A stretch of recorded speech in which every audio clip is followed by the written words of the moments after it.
Hey guys, welcome back to Keys to the Cosmos. Well, finally, I have my full review on my newest mount, the Ioptron CEM40EC. So I already had an introductory video on this mount. I'm not going to go through all of those things again. I talked about sort of the key features of it, some of the ports and how they work, and I even had a sort of a video on it running, and so you can see how quiet it is. I won't go through all that again. So if you haven't checked out that video, check it out. So it does provide some useful information that I won't delve too much into detail with in this particular video. But I want to do more of a video on practical things, having used the mount now, what's good about it, what's bad about it, what you should know before you set it up or purchase it even. And, some of the settings that I find make it work really well. And just overall how I feel about it, who's this mount for, maybe who is it not for. So that's what this video will be all about, and at the end I'm going to have some single exposures on a variety of targets so you can see how it performs when it comes to unguided exposures, and we'll talk more about that shortly. So as I mentioned, this is the Ioptron CEM40EC. Let's just talk about quickly, what does that EC refer to? Well, I did mention in my first video, but it talks about, it's referring to the encoders that are in this mount. So there's a non-EC version and the EC version. The EC version is quite a bit more, and it does provide better tracking, no doubt about it. And the reason why is that it uses sort of a laser with laser markings. I'm not going to get into detail exactly. I mean, I'm not the guy to do that. I'm not qualified to do that. I think Dylan O'Donnell has a much better video on exactly how that works. But what I can say is basically it has these markings that it's scanning and split-second timing. And it's basically not only helping it to track accurately as far as finding things in the night sky, knowing where exactly it is, but also in its tracking itself. So let's take, we have a high-end mount here, but let's go to the other end, say my star tracker, okay? So that's just using gearing, and that gearing is not being adjusted in any way. It's just following the teeth and tracking the night sky as it's been designed. But it suffers from something called periodic error. So basically what you'll get is, what that means in a practical sense is that you'll get a very good image, maybe 3 or 4 of them, okay, with somewhat round stars. Remember, it is a $400 star tracker. And then you'll get a really bad one, okay, where you get almost like lines. And then the next image will be slightly better, and then it goes back to fairly round stars, get another 3 or 4. And it just keeps repeating that cycle. So what that means is at the end, you get sort of a whole bunch of images that are basically useless, that you have to toss away. And so in the end, you could be, depending where it's positioned in the sky, because I do find it tracks differently depending where you're pointed, you may be throwing out as much as 15, even sometimes 20% of your images. And that's a lot, on multiple nights, you could be talking up to 2 hours worth of imaging if you want your stars to be fairly ground. So that's really annoying. Whereas with this, there's basically zero periodic error at all. I don't find any images where I'm getting like lines as stars, or even really, sort of oval shaped stars. If you do your test images and you're getting round stars, it will continue to do that. Okay. So you're not going to get that sort of inconsistency where you get really good ones and then really bad ones. And that's what you get with a lower end mount, and especially something like a star tracker. So those encoders are really important for unguided, in particular, exposures, where the mount itself will track, assuming that it's balanced well and everything's set up properly, it will track very consistently and very accurately. And so that's why you pay more for the EC, those encoders. But we'll talk more about that a little bit later on. So just a very brief overview of the mount that I already talked about in that first video, but just, again, it's a very light mount. It's 15.8 pounds, the mount itself, and then the tripod is another 10 or 11. So super light, that's a half to maybe even more of most other mounts comparable to it out there for holding, 40 pounds of weight capacity, which is, a good amount. You're able to put easily an 8-inch telescope on here, an Edge HD, or a good size refractor, no problem, and you're still not even coming close to that 40-pound weight limit. You'll notice here that it's quite high. This is a pure extension that's been installed. So normally when you get it out of the box, it's going to sit down on here. I do recommend this pure extension for anyone that's using I would say anything around a 100mm telescope and bigger. Okay, so my Explorer Scientific 102, it's not necessary. I didn't use it at first with the pure extension, but when I got the 127, which you can see here in this picture, when that thing's fully set up, the dew shield out, everything, it is long, okay? And if you're gonna be going anywhere near zenith, when you're tracking particular targets, it's very easy to hit the legs on the tripod. So this pure extension is not expensive at all, and it just brings it up. So I do recommend that as something to keep in mind that you're gonna wanna buy, perhaps even at the time of purchasing it. You gotta remember with the crazy times we're in, right? There's crazy wait times and so many things are out of stock. So if something's in stock, I do recommend buying it, and you'll probably use it down the road regardless. Another thing that you're going to want to buy most likely right off the bat with the mount is an additional counterweight. Now this is the one that came with it. This is, I believe, a 5 kilogram weight.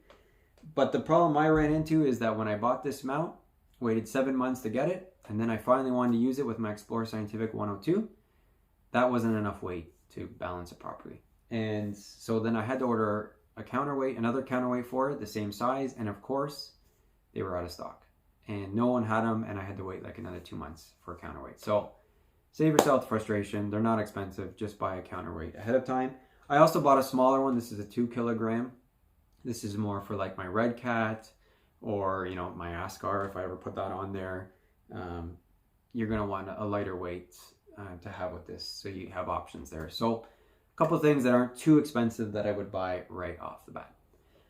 Another thing when we talk about balancing, hopefully you saw my other video, okay? Because you're going to notice there's a few finicky things with this mount, and we'll talk more about that. But if you saw that video on third axis balancing, and in that video I talked very briefly about the good thing about this mount is that when you, basically the axis, the two axis, the RA and the deck, it's an completely off lock. So when you unlock it, there is zero resistance. It's basically free floating.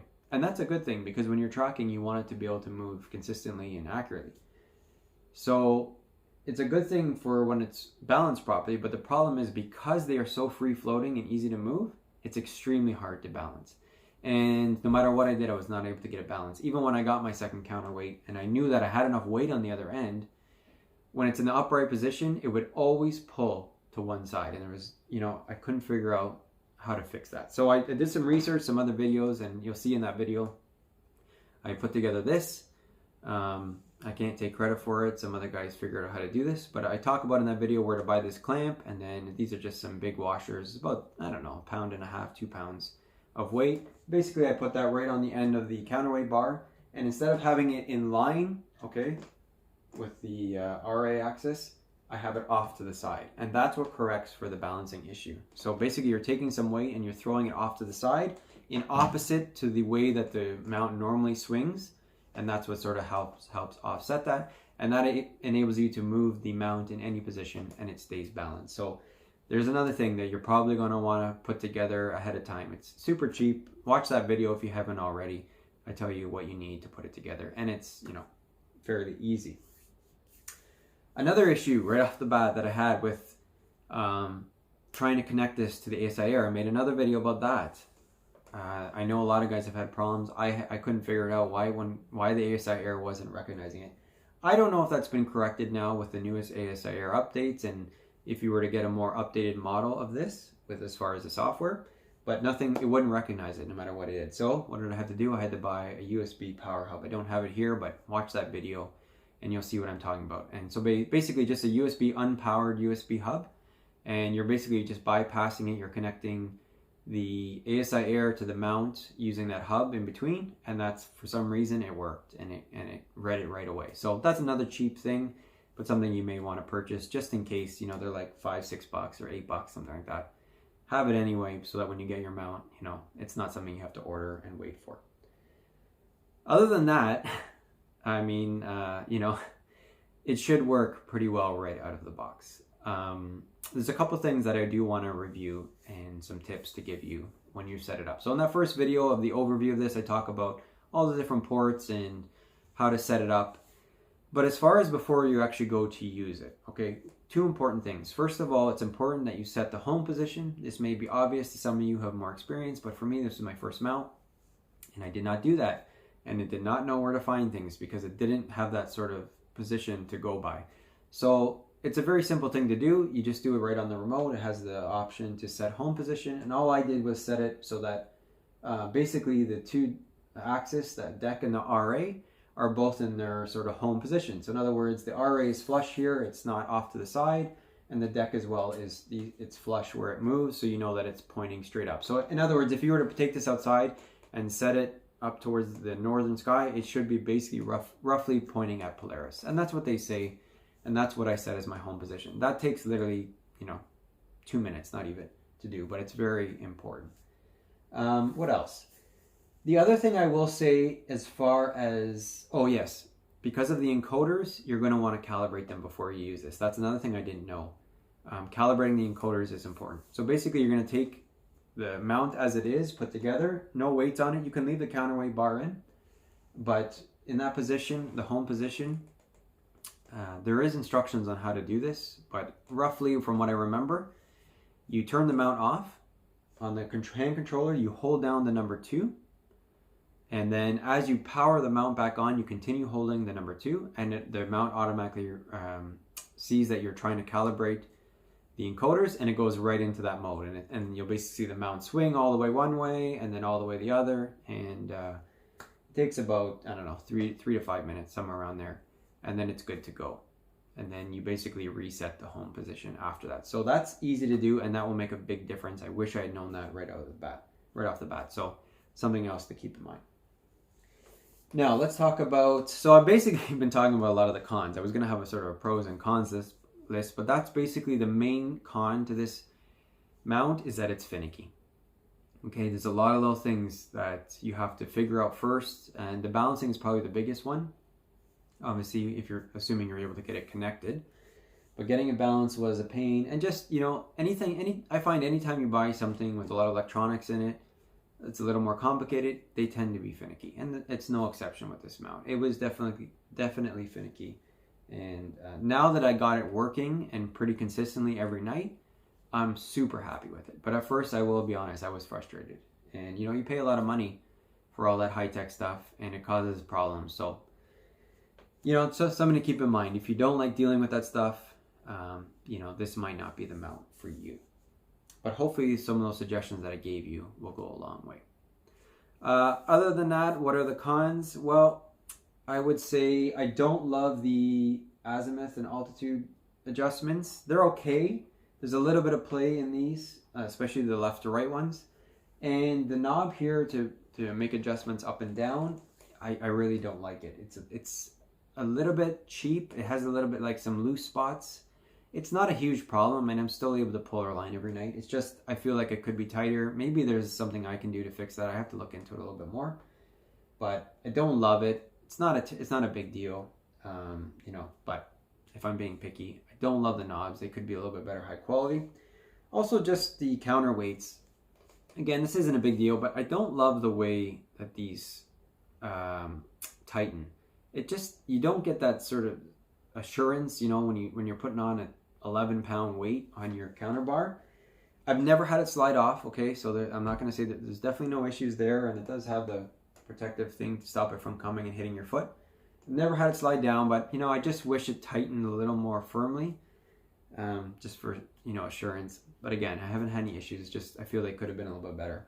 But other than that, it's very good construction. The very high quality, nicely finished, solid counterweight bar. Even the pure extension that I bought from Ioptron, very good quality. No issues there. And the tripod's great too. Very light and very solid. And I mentioned in the first video that the tripod comes with the suppression pads already built onto it, so that's great. One less thing you have to buy. I did connect the hand controller, and on the other side I have the GPS. I basically super glued some Velcro pads and then super glued them to the controller and the GPS, so now they hang on there nicely and you can pull it off or just use it right on there. Otherwise they just hang. Okay, so that's something you may want to look into doing. That's obviously cheap as well and easy to do. But other than that, that's basically it. As far as cons, I think that's pretty much it. Yeah, just finicky. There's a few things that you need to purchase ahead of time. And the more you know about, hopefully this video helps, the more you know going into it, hopefully the more success and the faster you'll be able to use it successfully.